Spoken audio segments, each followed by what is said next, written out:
നിന്നിഷ്ടം ദേവാ ആയിടട്ടെ. ഞാനോമൻ പാത്രം നിൻ കരത്തിൽ, നിൻ പാദത്തിൽ ഞാൻ കാത്തിരിക്കും. നിന്നിഷ്ടം പോലെ മാറ്റുകെന്നെ.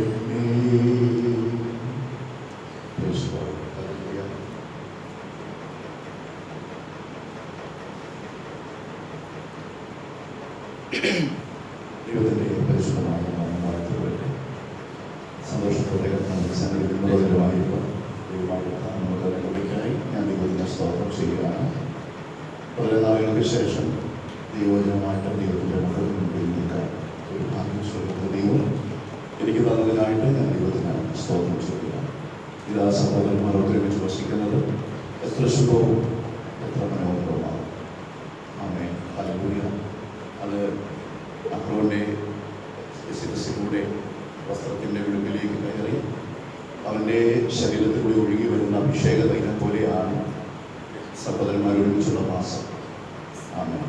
ആ സ്നേഹം ഇങ്ങനെ വ്യാപിച്ച് എല്ലാ ദിക്കിലും നമ്മളെയൊക്കെ തണുപ്പിച്ച് നനച്ച് അനുഗ്രഹിച്ച് അത് ഈ നാശം നിറഞ്ഞ ലോകത്തിൽ നമ്മളെ മുമ്പോട്ട് കൊണ്ടുപോകാനിടവരുത്തും.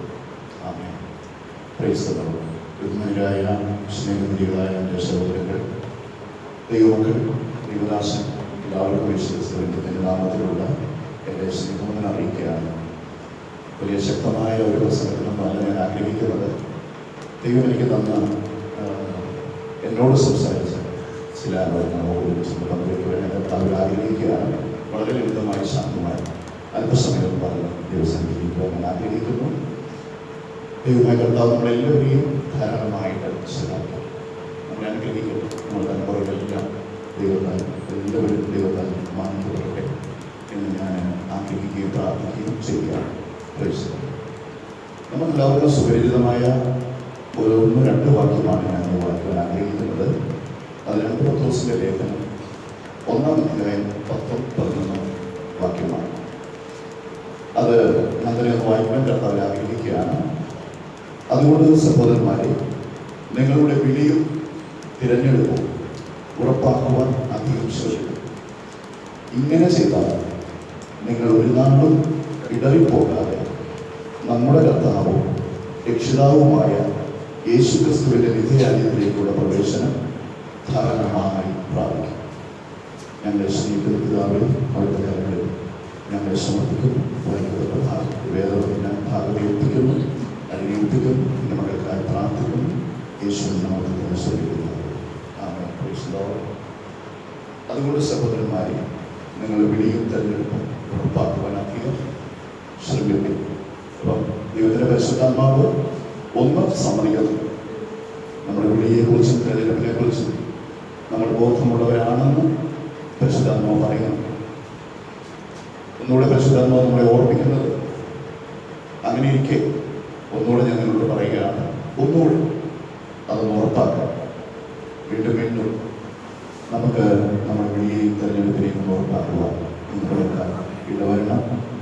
തീർന്നില്ല. അടുത്ത വാക്യം നമ്മൾ വായിച്ചത് ഇങ്ങനെ ചെയ്താൽ, അനുദിനം എൻ്റെ വിളിയെയും തിരഞ്ഞെടുപ്പിനെയും ഞാൻ പരിശോധിച്ചുകൊണ്ടിരുന്നാൽ, ഇങ്ങനെ ചെയ്താൽ നിങ്ങൾ ഒരു നാളും ഇടറിപ്പോകില്ല. ഒരു നാളും ഇടറിപ്പോകില്ല. നമ്മുടെ കർത്താവ് രക്ഷിതാവുമായ യേശു ക്രിസ്തുവിൻ്റെ നിത്യരാജ്യത്തിലേക്കുള്ള പ്രവേശനം ധാരാളമായി പ്രവേശിച്ചു. ആമേൻ. ഞാൻ എടുത്തിരിക്കുന്ന ഒരു സബ്ജക്റ്റ് എന്ന് പറയുന്നത് ഇലക്റ്റിംഗ് എന്നുള്ളതാണ്, തിരഞ്ഞെടുപ്പ് എന്നുള്ളത്. ഗോഡ്സ് ഇലക്റ്റിംഗ്, ദൈവത്തിൻ്റെ തിരഞ്ഞെടുപ്പ് എന്നുള്ളത്. അതാണ് നമ്മൾ വായിച്ച വേദഭാഗം എന്ന് പറയുന്നത്.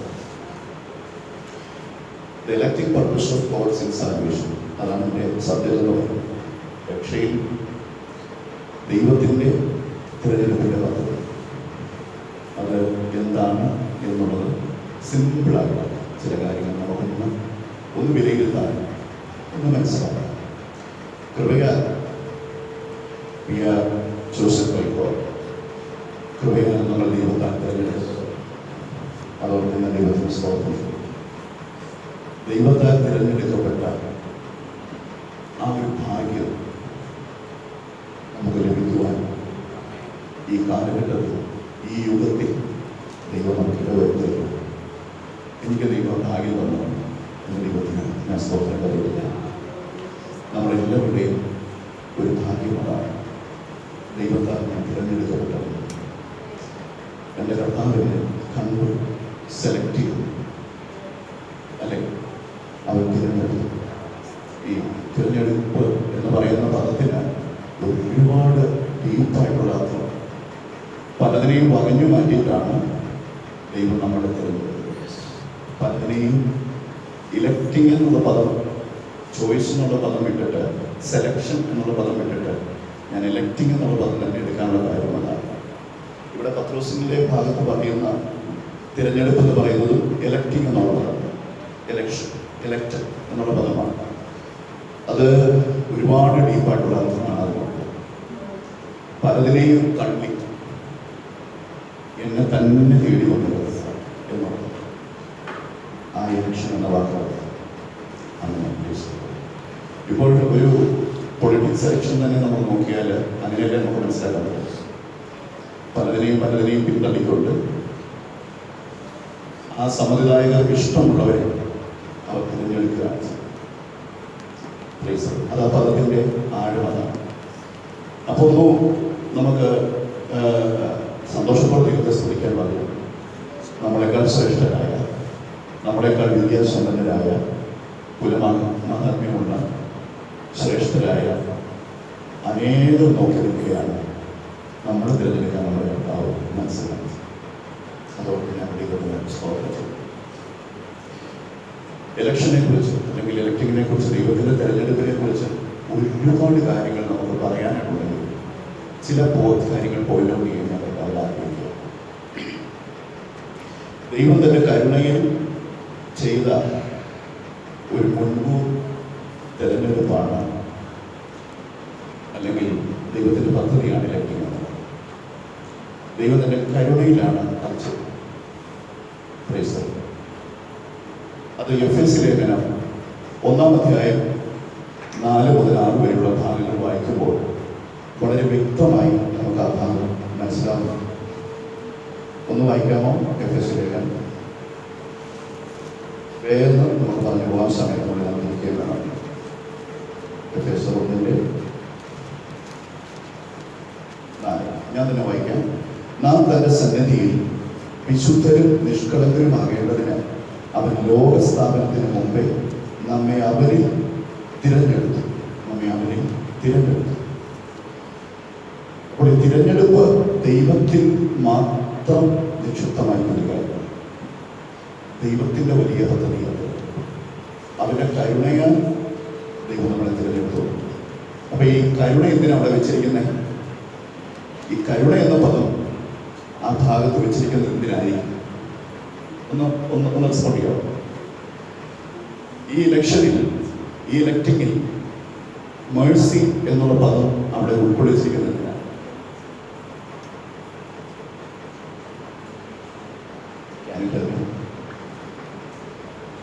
എന്തിനാണ് വെച്ചിരിക്കുന്നത്? ലോകത്തിന്റെ തിരഞ്ഞെടുപ്പ് യോഗ്യത നോക്കിയാണ്. ദൈവത്തിന്റെ തിരഞ്ഞെടുപ്പ് കരുണയാണ്. എന്ന് പറഞ്ഞാൽ എൻ്റെ ഒരു ആക്ടിവിറ്റി, എൻ്റെ ഒരു ചിന്തയും, എൻ്റെ ഒരു നോളജും, എൻ്റെ ഒരു പ്രാപ്തിയും ഇതിന് പര്യാപ്തമായതല്ല എന്നുള്ളതാണ് വാസ്തവം. അതുകൊണ്ടാണ് ഈ മേഴ്സി എന്നുള്ള പദം അവിടെ ഉൾക്കൊള്ളിച്ചത്. നമ്മളിപ്പോൾ വായിച്ചത് അക്ഷരികമായത് കാണാൻ കഴിയുന്നില്ല. പക്ഷെ ഞാൻ അഡീഷണൽ കുറിച്ചിരിക്കുന്ന ഒരു പദമാണ് ദൈവത്തിൻ്റെ കരുണയും. വചനം ഒട്ടുക്ക് നമ്മൾ പരിശോധിച്ച് നോക്കുമ്പോൾ തിരഞ്ഞെടുപ്പിനെ കുറിച്ച് നമുക്ക് അങ്ങനെയാണ് മനസ്സിലാക്കുന്നത്. അവൻ്റെ കരുണയാൽ അവൻ നമ്മെ വിട്ടുകൊടുത്തു. അവൻ്റെ കരുണ നമ്മുടെ മേൽ പകർന്നു തന്ന് പിന്നെ നമ്മുടെ യോഗ്യത മുഴുവനും ആ കരുണയെ തീരുമാനിക്കുന്നു.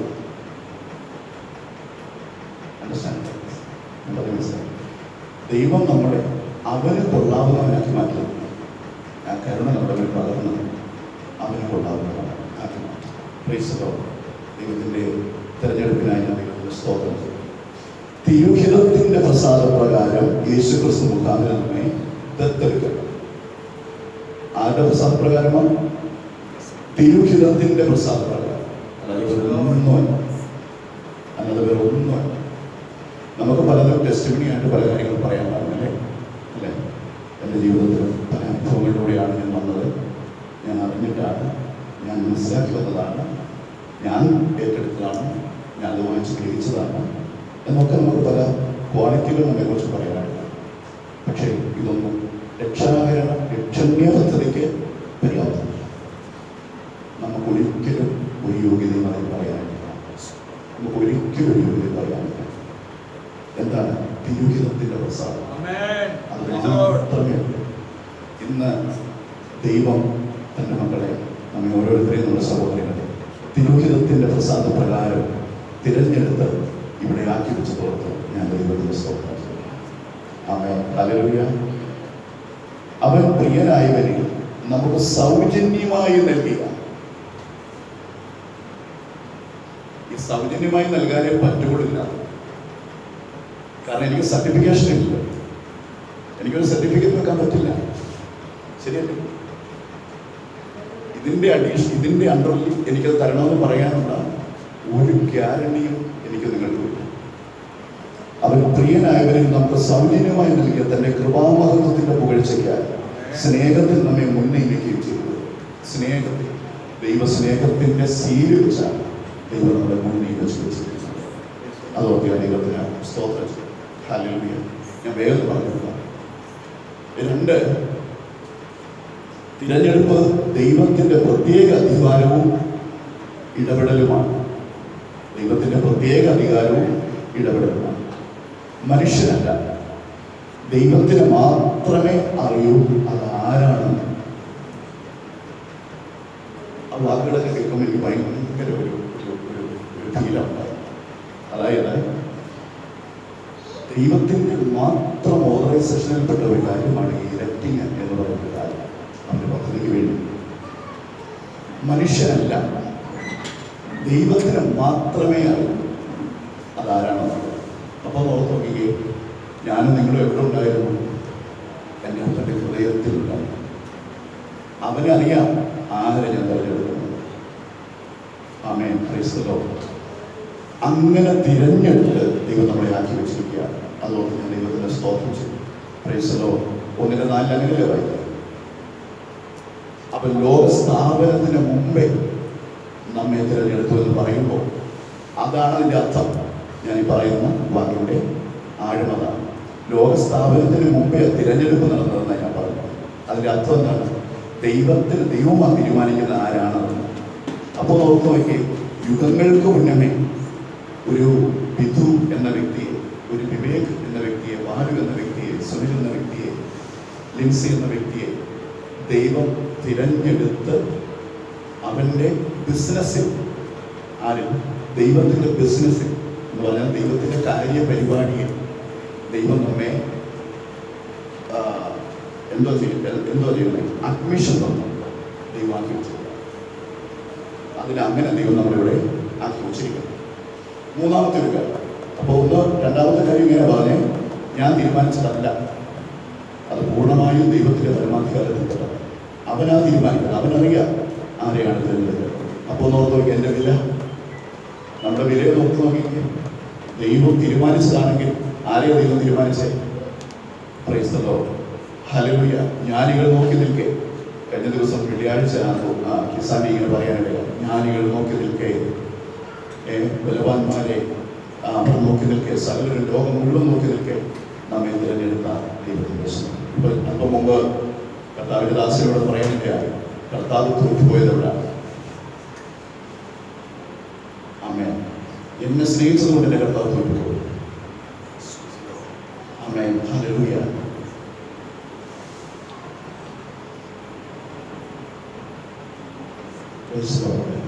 സ്നേഹത്തിനായി ഞാൻ ദൈവത്തിനായി സ്തോത്രം ചെയ്യും.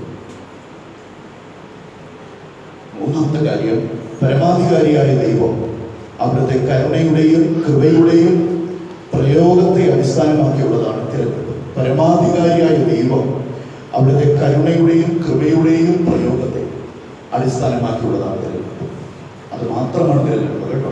അപ്പോൾ നമ്മുടെ തിരഞ്ഞെടുപ്പ് ദൈവത്തിൻ്റെ കരുണയുടെ ഭാഗമാണ്, ദൈവത്തിൻ്റെ മേഴ്സിയുടെ ഭാഗമാണ്. നമ്മൾ ഓരോരുത്തരും പുകഴാൻ ഒന്നുമില്ല. എനിക്ക് നിങ്ങൾക്ക് ഒന്നും ഒരു വാക്കുകൊണ്ട് പോലും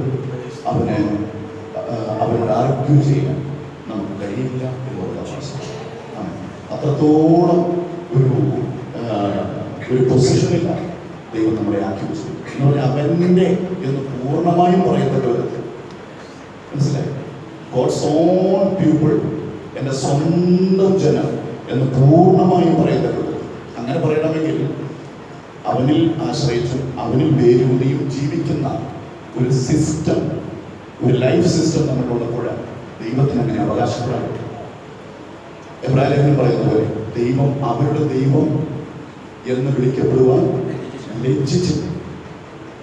നമ്മളെ കുറിച്ച് ദൈവം അങ്ങനെ പറയും. കാരണം എന്താ അറിയാമോ?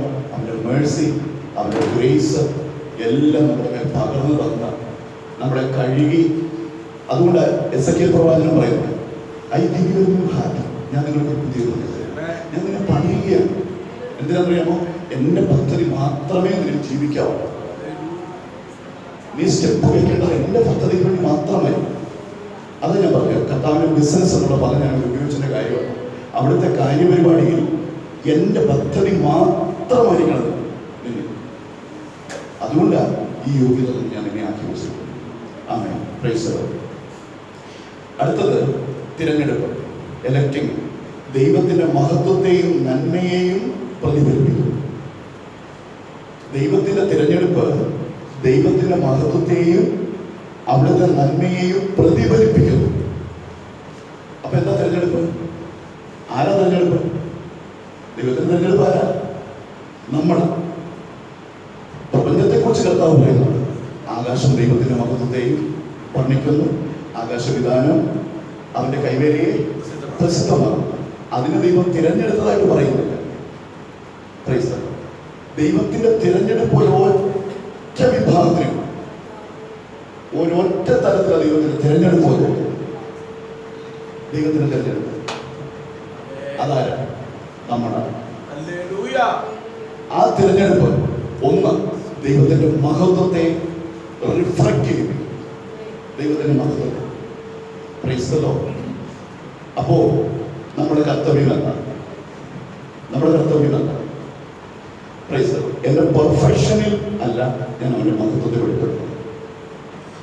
എൻ്റെ പാപത്തെക്കുറിച്ചും എൻ്റെ ലംഘനങ്ങളെക്കുറിച്ചും എൻ്റെ ദൈവം ഇടപെടുമ്പോൾ എൻ്റെ കണ്ണു നിറയാൻ അനുഭവിക്കുവാൻ ഇടയായിത്തീരുന്നതാണ് ദൈവത്തിൻ്റെ മഹത്വം എന്നോട് വെളിപ്പെടുത്തുന്നത്.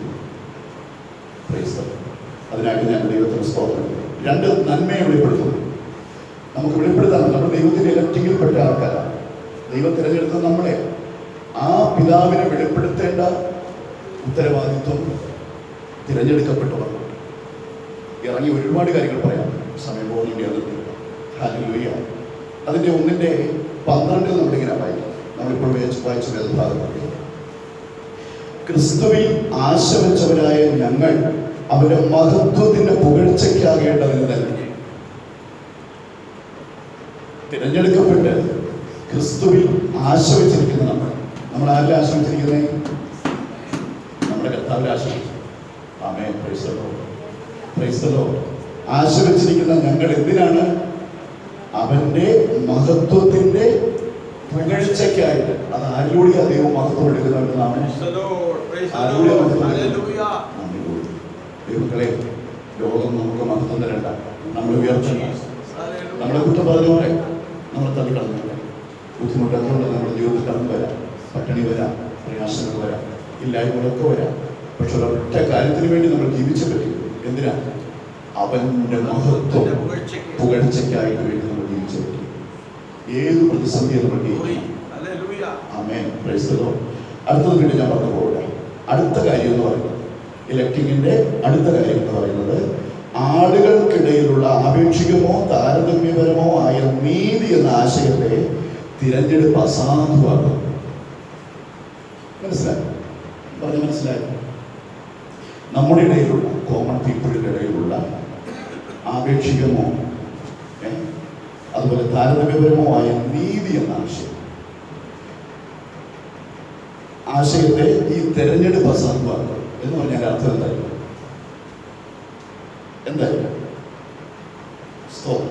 അതിൻ്റെ ഒരു അർത്ഥത്തിൽ 2 കൊരിന്ത്യർ ലേഖനം 5:21 വായിക്കാം. 2 കൊരിന്ത്യർ ലേഖനം 5:21.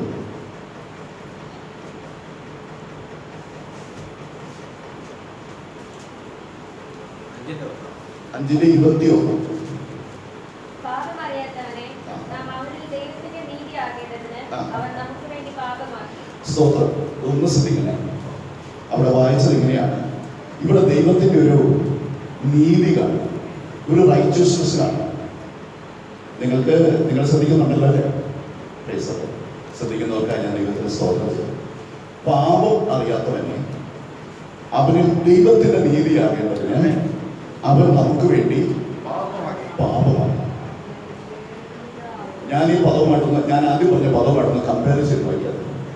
ഞാൻ ആദ്യം പറഞ്ഞത് ഇങ്ങനെയാണ്: നമ്മുടെ ഇടയിലുള്ള ആപേക്ഷികമോ താരതമ്യപരമോ ആയ നീതി എന്ന ആശയം, ഒരു ഹ്യൂമൻ റൈറ്റ്യസ്നെസ് ഉണ്ട്, മാനുഷികമായ ഒരു നീതിയുടെ ഒരു ആശയം, അതെല്ലാം നമ്മളെല്ലാവരും ഉണ്ട് അല്ലേ? അത് നീതിയല്ലല്ലോ പറഞ്ഞു, അത് ന്യായമാണല്ലോ പറഞ്ഞു എന്നൊക്കെ നമ്മൾ പറയാറില്ലേ? അതിന് നീതി ഇതാണ് അതിന് ന്യായം എന്നൊക്കെ നമ്മൾ പറയാറില്ലേ? അതൊരു ഹ്യൂമൻ ബീങ്ങിലെ റൈറ്റ്യസ്നെസ് ആണ്, നമ്മുടെ മാനുഷികമായ ഒരു നീതിയെക്കുറിച്ച് ഉറപ്പാണ്. എന്നാൽ ദൈവത്തിൻ്റെ നീതി എന്താണെന്നറിയാം? അതാണ് ഇവിടെ നമ്മൾ പറഞ്ഞത്. പാപം അറിയാത്തവൻ, അതെന്തൊരു നീതിയാണ്? പാപം അറിയാത്തവനെ അവനിൽ ദൈവത്തിന്റെ നീതിയാകേണ്ടതിന് അവൻ നമുക്ക് വേണ്ടി പാപമാക്കി. അതെന്ത് നീതിയാ? ദൈവങ്ങളെ നമ്മുടെ കണ്ണു നിറഞ്ഞു പോകും ഇതെന്ത് അനുസരിച്ച. ഞാൻ വെറുതെ ഒരു ഗിമിക്സ് കാണിക്കാൻ വേണ്ടി പറയുകയല്ല. ഇത് ദൈവത്തിന്റെ നീതി. നമ്മുടെ നീതി എന്താണ്? ഞാൻ ജെനുവിനാകാൻ ആഗ്രഹിക്കുന്നതാണ്. വേണ്ടി വന്നാൽ ഞാനൊരു ജസ്റ്റിസോടെ ആകാൻ ആഗ്രഹിക്കുന്നത്. എൻ്റെ റൈറ്റ്യസ്നെസ്സിനെ മറ്റുള്ള മുമ്പിൽ നമുക്ക് പറയാനൊക്കെ ഞാനൊക്കെ ട്രൈ ചെയ്യുന്നതാണ് അല്ലേ? അങ്ങനെയല്ല എൻ്റെ നീതി, ഇങ്ങനെ ഞാൻ പറഞ്ഞ ന്യായമൊക്കെ നമുക്ക് പറയാൻ ഒരുപാട് കാര്യം. എന്നാൽ ദൈവത്തിൻ്റെ നീതി എന്താണെന്നാണ് ഇവിടെ പറഞ്ഞത്. നിങ്ങളുടെ കയ്യിലല്ലേ ബൈബിൾ ഇരിക്കുന്നു? ഒന്ന് നോക്കിക്കേ. എൻ്റെ കർത്താവിൻ്റെ നീതി എന്താണെന്ന് നോക്കിയേ. പാപം അറിയാത്തവനെ പാപമാക്കിയതാണ് ദൈവത്തിൻ്റെ നീതി. ഇന്ന് മുഷിച്ചിലേക്കാൻ എനിക്ക് പറ്റത്തില്ല, നിനക്കിപ്പെടാൻ എനിക്ക് താല്പര്യമില്ല, എൻ്റെ നീതി വെളിപ്പെടുത്താൻ എനിക്ക് ആഗ്രഹം. പക്ഷെ ദൈവത്തിന്റെ നീതി അറിയോ? നീ അപമാനിക്കപ്പെടാനോ? അതേ പോയല്ലേ? നിങ്ങളെ ആരും ലോകം കാണുന്ന പോലെയല്ല നിങ്ങളുടെ ജീവിതം, മനുഷ്യൻ കാണുന്നത് പോലെയല്ല നിങ്ങളുടെ ആരുടെയും ജീവിതം, നമ്മുടെ ആരുടെയും ജീവിതം. എന്നാൽ നിങ്ങളുള്ളതുപോലെ കാണുന്ന ഒരു സ്വർഗത്തിൽ ദൈവം. എനിക്ക് ഒറ്റ കാര്യം മാത്രം മതി, എൻ്റെ നീതി എനിക്ക് വേണ്ട. അതൊന്ന് തിരിക്കാവോ നമുക്ക്? എന്താ ദൈവത്തിന്റെ ഇലക്റ്റിങ്, ദൈവത്തിന്റെ തെരഞ്ഞെടുപ്പ് എന്തിനെന്നറിയോ? ഒരു കോമൺ റൈറ്റ്യസ്നെസ് ഉണ്ട്. അതിനുവേണ്ടിയല്ല നിങ്ങൾ ജീവിക്കുന്നത്, അതിനുവേണ്ടിയല്ല നിങ്ങൾ തിരഞ്ഞെടുത്തിരിക്കുന്നത്. ലോകത്തിൽ നിന്ന് നിങ്ങൾ തിരഞ്ഞെടുത്തിരിക്കുന്നത് പറയുമ്പോൾ ലോകത്തിന്റെ സകല നിയമത്തിൽ നിന്നും നിങ്ങൾ തിരഞ്ഞെടുത്തിരിക്കുന്നത്, സകല അതോറിറ്റിയിൽ നിന്നും, ലോകത്തിന്റെ സകല അതോറിറ്റിയിൽ നിന്ന്. തെറ്റിദ്ധരിക്കപ്പെടരുത്. വാഹന നിയമങ്ങളും ഇന്ത്യൻ ഭരണഘടനയും നമ്മൾ അനുസരിക്കരുതെന്നും പാലിക്കരുതെന്നുമല്ല ഞാൻ പറഞ്ഞത്. ഞാൻ പറഞ്ഞതിൻ്റെ ആശയം മനസ്സിലാക്കുന്നത് ക്രിസ്ത്യൻ ലൈഫിൽ. അതുകൊണ്ട് അബ്രഹാമിനോട് പറഞ്ഞു, live your country and father's home, അല്ലേ? Come to my world. നീ നിന്നെ വിടണം, നിന്റെ ലോകത്തെ വിടണം, നിന്റെ അപ്പനെയമ്മയെ വിടണം, നിന്റെ നേഷൻ വിടണം. കം ടു മൈ വേൾഡ്, എൻ്റെ ലോകത്തേക്ക്. എന്തിനകത്ത് അവനെ പറഞ്ഞു പറയുന്നത് മനസ്സിലായി? എൻ്റെ രീതിയിൽ ജീവിക്കാനല്ല കർത്താവ് ആഗ്രഹിക്കുന്നത്. നീ എൻ്റെ വേൾഡിലേക്ക് വരണം, എങ്കിലും നിനക്ക് എന്നെ മനസ്സിലാകത്തുള്ളൂ. എൻ്റെ നീതി എന്താണെന്ന് നിനക്ക് മനസ്സിലാകണമെങ്കിൽ നീ എൻ്റെ സാന്നിധ്യത്തിലേക്ക് വരണം. ഞാൻ മറ്റുള്ളവരുടെ മുമ്പിൽ പറഞ്ഞ് ജയിക്കുന്നതല്ല എൻ്റെ നീതി, അതെൻ്റെ നീതിയാണ്, ഹ്യൂമൻ റൈറ്റ്യസ്നെസ് ആണ്. എന്നാൽ ദൈവത്തിൻ്റെ നീതി പാപം അറിയാത്ത ഒരുത്തൻ കർത്താവിന് എന്തെല്ലാം പറയാമായിരുന്നു നീതിയായിട്ട്, ന്യായമായിട്ട്. അവന് നീതിയില്ലായിരുന്നു, അവന് നീതി മാത്രമേ ഉണ്ടായിരുന്നു, അവന് ന്യായം മാത്രമേ ഉണ്ടായിരുന്നു. Price the lord, hallelujah.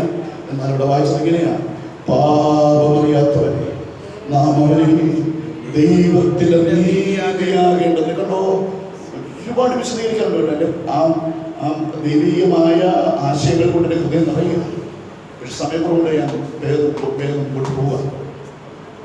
അവൻ നമുക്ക് വേണ്ടി പാപം ആക്കി, ആയൊന്നുമല്ല ആക്കി. ആരെ? പിതാവേ അങ്ങനല്ലല്ലോ, അവസാദം അങ്ങനല്ലല്ലോ. ഞാൻ തെറ്റിൻ്റെ ഒരു ഹ്യൂമൻ ബീങ്ങിൽ ഞാൻ സംസാരിക്കുക. ഞാനൊന്നും ചെയ്തില്ലല്ലോ. ഞാൻ പറയുന്നത് നീ കേട്ടാണ്. എന്നെ ഇങ്ങനെ ആക്കാനാണ് ഞാനിപ്പോൾ ആഗ്രഹിക്കുക. എന്തിനറിയോ? എൻ്റെ മക്കൾ നിന്നിൽ നീതി കണ്ടെത്തണം. നഷ്ടപ്പെട്ടു പോകുന്ന എൻ്റെ കുഞ്ഞുങ്ങൾ നിന്നിൽ ഒരു നീതി കണ്ടെത്തണം. അതെൻ്റെ നീതിയാണ്. അത് നിന്നിൽ ഞാൻ വെക്കുകയാണ്. ആ നീതി വെളിപ്പെടുത്തണമെങ്കിൽ നീ മരിച്ചേ പറ്റി. ആ നീതി വെളിപ്പെടുത്തണമെങ്കിൽ നിന്റെ ചോര ഒഴുകിയേ പറ്റി. നീ നിന്ദിക്കപ്പെട്ടേ പറ്റിയോ. നീ ചാട്ടുവാറിൻ്റെ അടിയേറ്റേ പറ്റിയോ. ഇതിന് മധ്യത്തിലും ഒരു വ്യക്തി കിടപ്പുണ്ട്. ആരാന്നറിയാമോ? അവിടെ നമ്മൾ അങ്ങനെ വായിച്ചത്.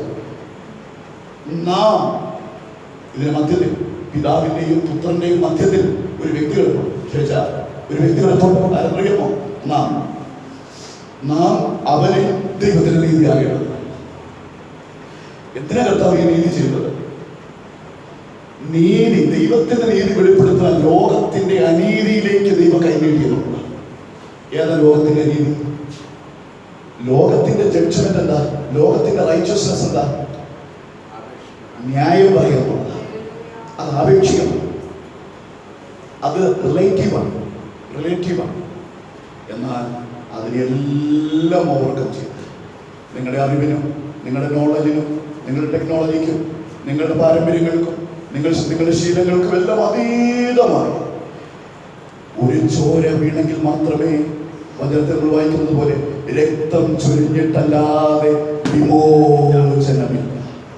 രക്തം ചൊരിഞ്ഞിട്ടല്ലാതെ വിമോചനമില്ല. അതിനുവേണ്ടി എൻ്റെ ദൈവത്തിന്റെ നീതി നിർവഹിക്കാൻ തയ്യാറായെന്നുള്ളതല്ല കർത്താവ്. എത്ര പേർക്ക് മനസ്സുണ്ട്? ഇന്ന് നമ്മുടെ നീതി വെളിപ്പെടുത്താൻ കഴിയാതെ വരുന്ന ചില സന്ദർഭങ്ങളുണ്ട് കേട്ടോ. ആമേൻ. അതിന് മധ്യത്തിൽ നീ അപമാനിക്കപ്പെടാൻ തയ്യാറാകുക. അപമാനിക്കപ്പെടാൻ തയ്യാറാവണം, നിന്ദിക്കപ്പെടാൻ തയ്യാറാവണം. ആർക്കും ചെയ്യരുത്. അത് നിലനിർത്താൻ ആർക്കും ചെയ്യരുത്. കാരണം എന്താ? നിന്നെ എലക്ട് ചെയ്തിരിക്കേണ്ട ദൈവം, നിന്നെ തെരഞ്ഞെടുത്ത ദൈവത്തിന് വേണ്ടി മാറ്റിവെച്ചില്ല. Praise the lord. ഹല്ലേലൂയ. The election leads to the new covenant. ഈ എലക്ഷൻ അല്ലെങ്കിൽ ഈ എലക്ടിങ് നമ്മൾ എങ്ങോട്ട് കൊണ്ടുവന്ന് അറിയാമോ? Leads to new covenant. ഒരു പുതിയ ഉടമ്പടിയിലേക്ക് കൊണ്ടുപോകുക. നമ്മുടെ ആരാന്നറിയാമോ? പുതിയ ഉടമ്പടിയുടെ മക്കളാണ്. പുതിയ ഉടമ്പടിയുടെ മക്കളാണ്. എന്താ പഴയ നിയമത്തിലെ പഴയ ഉടമ്പടിയുടെ പ്രത്യേകത? അങ്ങനെയാകുമ്പോൾ പഴയ നിയമവും പഴയ ഉടമ്പടിയും പുതിയ ഉടമ്പടിയും തമ്മിലുള്ള വ്യത്യാസം എന്താ? പഴയ ഉടമ്പടിയില് ഞാനായിരുന്നു രാജാവ്, ഞാനാണ് ചെയ്യേണ്ടത്, ഞാനാണ് പ്രവർത്തിക്കേണ്ടത്. എന്നിൽ നിക്ഷിപ്തമായിട്ടാണ് കാര്യങ്ങളെല്ലാം പുതിയത്. എന്നാൽ പുതിയ കവനന്റ്, ന്യൂ കവനന്റ് എന്ന് പറഞ്ഞാൽ എന്നെ ഏറ്റെടുക്കാൻ ഒരാളുണ്ടായിരുന്നു. ഇന്നെനിക്ക് പരാജയമില്ല. അതുകൊണ്ട് ഞാൻ പറയുന്ന പരാജയം എന്താണെന്ന് വേർതിരിച്ച് നിങ്ങൾക്ക് മനസ്സിലാവുന്നത്. കഷ്ടത വന്നാലും, പോക്കറ്റ് കാലിയായാലും, നിന്ദിക്കപ്പെട്ടാലും, കടഭാരങ്ങളും ബാധ്യതകളും ഒക്കെ നമ്മുടെ ജീവിതമുണ്ട്. ഞാൻ പരാജയപ്പെട്ടവരല്ല. എന്താ കാര്യം? പുതിയ ഉടമ്പടിക്കാരനാണ്. എന്നെ ഇലക്ട് ചെയ്തു എന്ന് പറയുമ്പോൾ ആ ഇലക്ടിങ് എന്നെ ലീഡ് ചെയ്യുന്നത്, എന്നെ ഗൈഡ് ചെയ്യുന്നത് ഒരു ന്യൂ കവനന്റിലേക്കാണ്. ഏത് new covenant?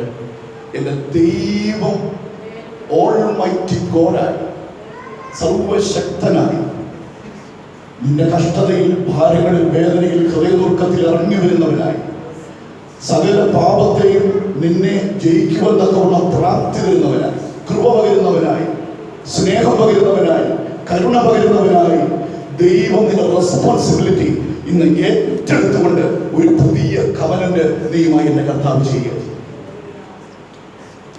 So Christian life is very beautiful. അതുകൊണ്ട് ക്രിസ്ത്യൻ ജീവിതം എനിക്ക് അത്ര അത് റിസ്ക് അല്ല. കാരണം ഞാൻ ജീവിക്കുന്നില്ല. റിസ്ക് വരുന്നത് എപ്പോഴാണ്? ഞാൻ ട്രൈ ചെയ്യുമ്പോൾ അല്ലേ, ഞാൻ ട്രൈ ചെയ്യുമ്പോൾ. പക്ഷെ ഇന്ന് ഞാൻ ട്രൈ ചെയ്യുന്നില്ല. ഞാൻ ഒന്നും ചെയ്യുന്നു, എൻ്റെ ക്രിസ്തു എന്നിൽ വസിക്കുവാൻ ഞാൻ ഇടം കൊടുക്കുന്നു. അവന് വേണ്ടി എന്നെ തിരഞ്ഞെടുത്തു എന്നുള്ള നിലയിൽ ഞാൻ അവന് സമർപ്പിക്കപ്പെട്ടവനായി ജീവിക്കുന്നു. അവിടെ ഞാൻ വിജയിക്കുവാനായിട്ട് അനിതോട് മനസ്സിലാകുന്നുണ്ട്. Hallelujah, price the Lord. ദൈവം നമ്മളെ ധാരാളം സഹായിക്കട്ടെ. പാപം അറിയാത്തവരെ അത് മനസ്സിലായിട്ട് ഓക്കെ, നാം അവനിൽ ദൈവത്തിൻ്റെ നീതിയാകേണ്ടതിന് അവൻ നമുക്ക് വേണ്ടി ക്രിസ്തുവിനെ പാപമാക്കി. 2 പത്രോസ് 3:13 വായിക്കാമോ? വേദം വായിക്കാമോ?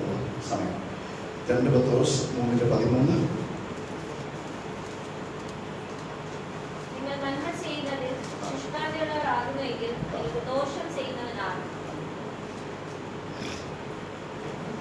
പത്രോസ് 3:13.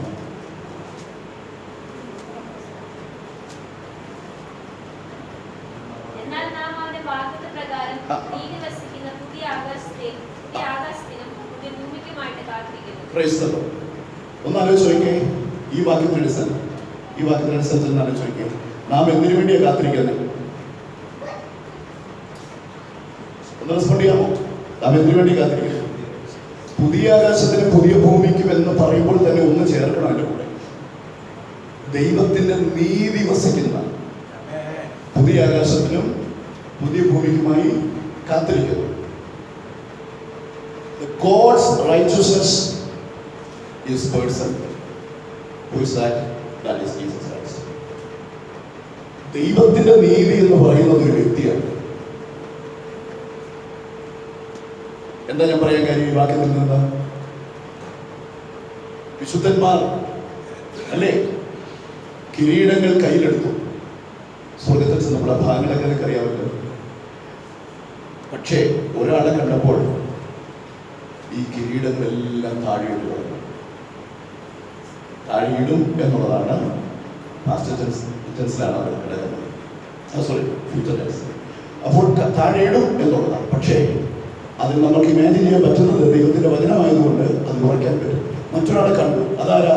നമ്മുടെ കർത്താവ്. അറുക്കപ്പെട്ട കുഞ്ഞാടിനെ കണ്ടപ്പോൾ, കർത്താവിനെ കണ്ടപ്പോൾ അവർ സകലതും വിട്ടുകളഞ്ഞു. അവരിലേക്ക് ഫോക്കസ് ചെയ്യും. അതാരാണ്? പുതിയ ആകാശവും പുതിയ ഭൂമിയും. എന്ത് വസിക്കുന്ന പുതിയ ആകാശവും പുതിയ ഭൂമിയുമാണ്. അവിടെയാണ് ഈ പുതിയ ആകാശത്തിന് പുതിയ ഭൂമിക്ക് വാല്യൂ ഉണ്ടാകുന്നത്. അല്ലാതെ ഒരു പുതിയ ആകാശവും പുതിയ ഭൂമിയും ഒന്നും നമുക്കൊരു വിഷയമേ അല്ല. പുതിയ ആകാശവും പുതിയ ഭൂമിയും വാല്യൂ ഉള്ളതായി തീരുന്നത് ഒരു നീതി അവിടെ വസിക്കുന്നുണ്ട്. അത് ദൈവത്തിന്റെ നീതി. ഈ ലോകത്തിൽ അംഗീകരിക്കപ്പെടാത്തവർക്കും നിന്ദിക്കപ്പെട്ടവർക്കും കഷ്ടത അനുഭവിച്ചവർക്കും സുവിശേഷ നിമിത്തം നിന്ദിക്കപ്പെട്ടവർക്കും അപമാനിക്കപ്പെട്ടവർക്കും ദൈവം കരുതി വെച്ചിരിക്കുന്ന ഒരു റൈറ്റ്യസ്നെസ്, കുഞ്ഞാടിന്റെ അറുക്കപ്പെട്ട കുഞ്ഞാടിന്റെ നീതി, അത് അവിടെ ഉണ്ട്. പുതിയ ആകാശത്തിലും പുതിയ ആ നീതിക്ക് വേണ്ടി ജീവിക്കുന്ന ദൈവത്തിന്റെ പൈതൽ. അതുകൊണ്ടാണ് ക്രിസ്തുവിൽ മരിച്ചവർ മുൻപ് ഉയർത്തുന്നത്. ഇതൊക്കെ വിശദീകരിക്കണം പറഞ്ഞു, ഞാൻ എടുക്കുന്നില്ല. എന്താ ക്രിസ്തുവിൽ മരിക്കുക എന്ന് പറഞ്ഞാൽ? ക്രിസ്തു എന്ന നീതിയിൽ ഇവിടെ ജീവിച്ച് മരിക്കുക എന്നുള്ള ക്രിസ്തുവിൽ മരിക്കുക. ഒരുപാട് വിശദീകരിക്കാനാണ്, പക്ഷേ അതിലേക്കൊന്നും ഞാൻ കടന്നു പോകുന്നില്ല. Price the lord. ഹല്ലേലൂയ. എഫെസ്യ ലേഖനം 6:14 ഒന്ന് വേഗം വായിച്ചു.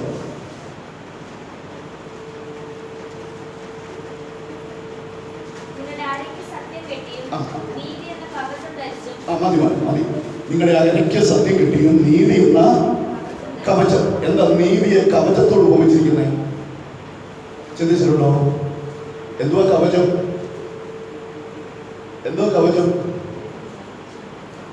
നമ്മളെ പ്രൊട്ടക്ട് ചെയ്യുന്നതാണ് അല്ലേ കവചം.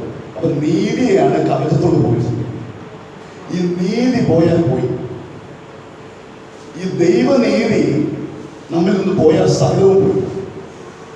അവിടെ പുതിയ ആകാശവും ഇല്ല, പുതിയ ഭൂമിയില്ല, സഭയിലെ സന്തോഷവുമില്ല, ക്രിസ്തീയ ജീവിതത്തിന്റെ ആനന്ദവുമില്ല, ഒന്നുമില്ല. ഇത് സൂക്ഷിക്കപ്പെടേണ്ടതാണ്. അതുകൊണ്ട് ആ കവചം എന്ന പദം കൊണ്ട് അവിടെ അർത്ഥമാക്കുന്നത്. അപ്പൊ നീതി എപ്പോഴും കൈവിട്ട് കളയാതെ സൂക്ഷിക്കണം. ഏത് നീതി? ദൈവത്തിന്. Price the Lord. ഞാൻ വേഗം കടന്നു പോകാം. ഇനി അടുത്ത ഒരു പോയിന്റ് എന്ന് പറയുന്നത്, എന്തായാലും ആരും രക്ഷിക്കപ്പെടാൻ അർഹരല്ലാത്തതിനാൽ, ഞാൻ എഴുതി വെച്ചിരിക്കുന്ന അങ്ങനെയാണ്, എന്നോട് ദൈവം സംസാരിച്ചതിന് എഴുതി വെച്ചത്. എന്തായാലും എനിവേ, ആരും രക്ഷിക്കപ്പെടാൻ അർഹരല്ലാത്തതിനാൽ പരാതിക്ക് ഇവിടെ ഒരു സ്ഥാനമില്ല. ഞാൻ പറഞ്ഞു വെച്ചത് എന്ത് പരാതി? അതെന്താ ചെയ്യാന്? ദൈവം എനിക്കത് ചെയ്തില്ലല്ലോ, എനിക്കത് തലമുറയിട്ട് തന്നില്ലല്ലോ. എത്ര നാളായി ഞാൻ ഈ കഷ്ടതയിൽ ജീവിക്കുന്നു, എത്ര നാളായി ഞാൻ ഈ കടഭാരോട് ജീവിക്കുന്നു, വേദനയിൽ ജീവിക്കുന്നു, തലവേദനയോട് ജീവിക്കുന്നു. ഒരുപാട് പരാതികളാണ്. അപ്പൊ അതുകൊണ്ട് അവിടെ എഴുതി വെച്ചിരിക്കുന്നത് ഇങ്ങനെയാണ്: എന്തായാലും രക്ഷിക്കപ്പെടാൻ ആർക്കെങ്കിലും എന്തെങ്കിലും യോഗ്യത ഉണ്ടായിരുന്നോ? ഒരു യോഗ്യതയില്ല. അപ്പൊ കർത്താവിന്റെ ലക്ഷ്യം പൂർണ്ണമായും ദൈവത്തിന്റെ പദ്ധതി. റോമലേഖനം 3:9. റോമലേഖനം 3:9 നമുക്ക് എല്ലാവർക്കും വളരെ സുപരിചിതമായ വാക്യം.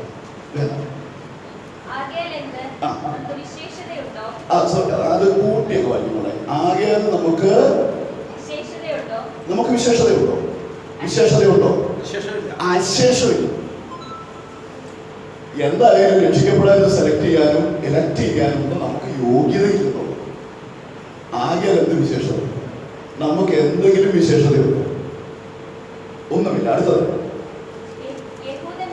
യഹൂദന്മാരും യവനന്മാരും ഒരുപോലെ പാപത്തിന് കീഴില് വചനം പറയുക. ശ്രേഷ്ഠൻ എന്ന് പറയുന്നവരും സാമാന്യ ജനവും എല്ലാവരും പാപത്തിന് കീഴാണ്. പാപത്തിന് കീഴാണ്. അടുത്തത് ഗ്രഹിച്ചുവല്ലോ, നീതിമാൻ ആരുമില്ല, ഒരുത്തൻ പോലുമില്ല. ഗ്രഹിക്കുന്നവരില്ല, ദൈവത്തെ അന്വേഷിക്കുന്നവരുമില്ല. എല്ലാവരും വഴിതെറ്റി ഒരുപോലെ കൊള്ളരുതാത്തവരായി തീർന്നു. ഇവിടെയാണ് ഇലക്ടിങ്ങിന്റെ ഇമ്പോർട്ടൻസ്. തിരഞ്ഞെടുപ്പിന് ഒരു യോഗ്യത എനിക്ക് പറയാനില്ലെങ്കിൽ ദൈവത്തോട് പരാതി പറയാനും ഇന്നാർക്കും അവകാശമില്ല. നശിച്ചു പോകേണ്ടടുത്ത്, നരകത്തിലേക്ക് തള്ളപ്പെടേണ്ടടുത്ത് നിന്നെ അവൻ ചോര കൊടുത്ത് വീണ്ടെടുത്തത്. ഇന്ന് അവനോട് ആർഗ്യൂ ചെയ്യാൻ നീ ആര് എന്നാണ് ദൈവത്തിന്റെ വചനം നമ്മൾ ചോദിക്കുന്നത്. Price the lord, hallelujah. നമുക്ക് കടന്നു പോകാം. അടുത്തത് തിരഞ്ഞെടുപ്പ്.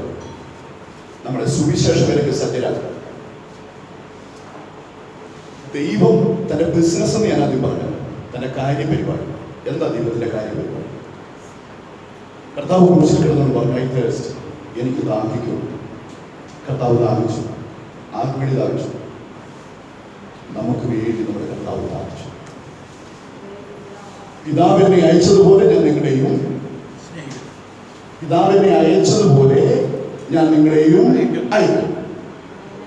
ദൈവത്തിന്റെ കാര്യപരിപാടി അതാണ്. ഈ ഇലക്ടിങ്, ഈ തെരഞ്ഞെടുപ്പ് നമുക്ക് തന്നത് ദൈവത്തിനൊരു ബിസിനസ് ചെയ്യാൻ, സ്വർഗത്തിന്റെ ബിസിനസ് ചെയ്യാൻ. ആമേൻ. 1 കൊരിന്ത്യർ ലേഖനം 9:16 അത് വളരെ വ്യക്തമാക്കി നമ്മൾ കാണുന്നത് പൗലോസിന്റെ ജീവിതത്തിൽ സാധിക്കുന്നത്. 1 കൊരിന്ത്യർ 9:16 വേഗം വായിച്ചു.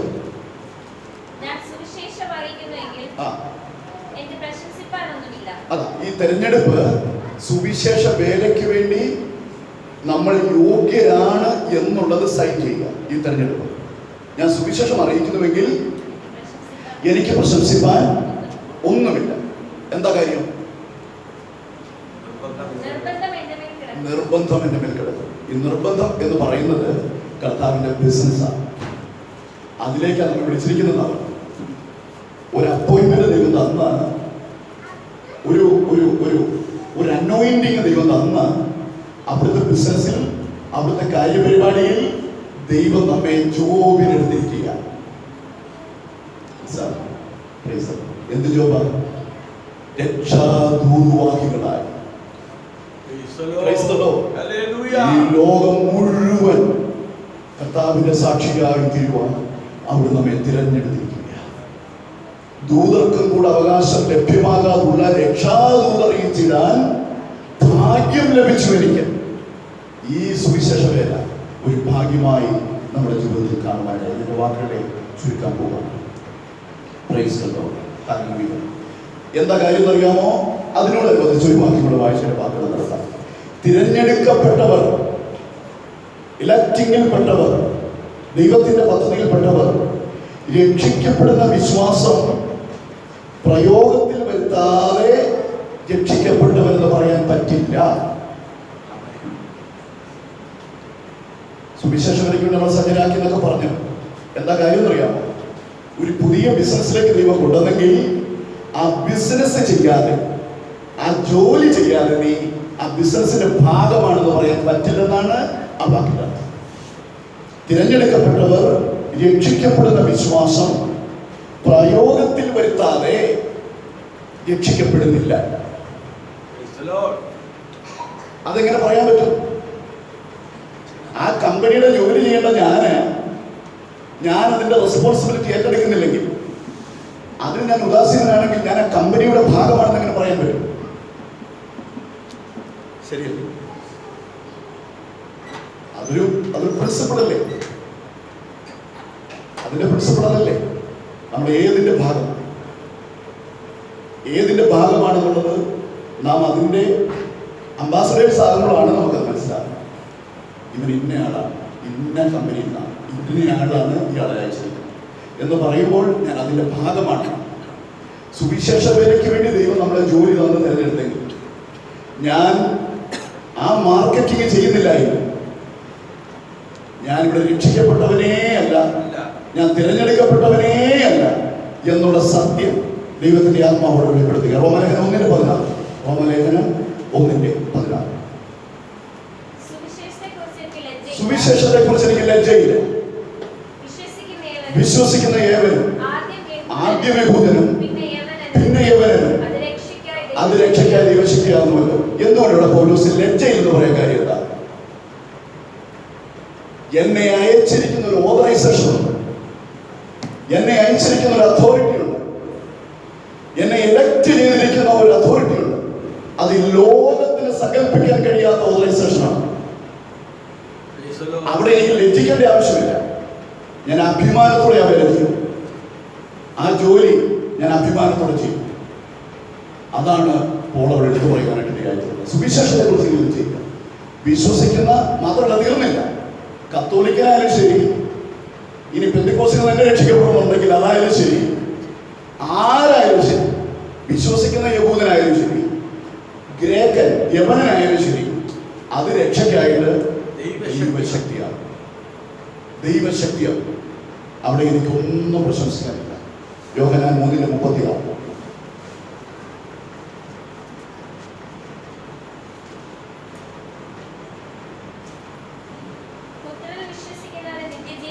പുത്രനിൽ വിശ്വസിക്കുന്നവന് നിത്യജീവനുണ്ട്.